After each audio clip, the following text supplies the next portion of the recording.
Hey everybody, KC here. So one of our main stories this morning is how Amazon is facing a kind of existential crisis. They have to actually figure out who they are and what they want to be, which is interesting for a company as old as Amazon. And what's brought this about is that Amazon has come to rely on cheap goods being shipped from China into the United States as being one of the things they sell a lot of on the site. But they're also competing with Chinese e-commerce companies that also are selling in the United States and shipping over here.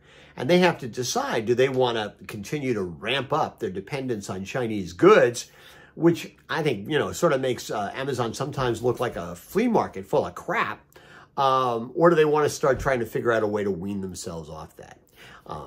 I think this is kind of an existential thing. You have to figure out what you want to be, and can you, and again, it puts into question the whole notion of being an everything store.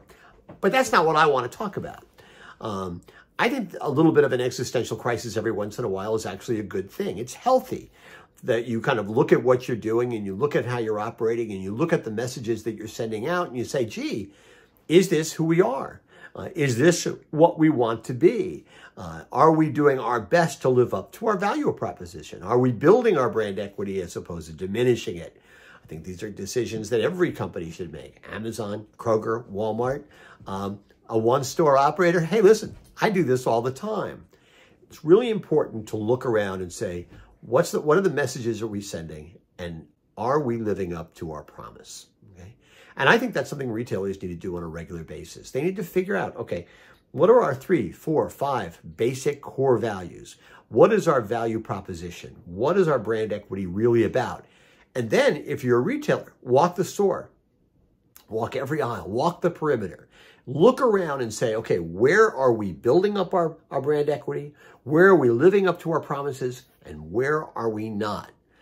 This is not as easy as it sounds, mostly because, retailers are so busy putting out fires on a day-to-day basis. Focusing on these fundamental questions is hard. But I absolutely believe, especially at a time of greater competition, that asking and answering these fundamental questions is incredibly important if a retailer is going to be viable, relevant, and resonant down the road. That's what's on my mind this morning. And as always, I want to hear what's on your mind.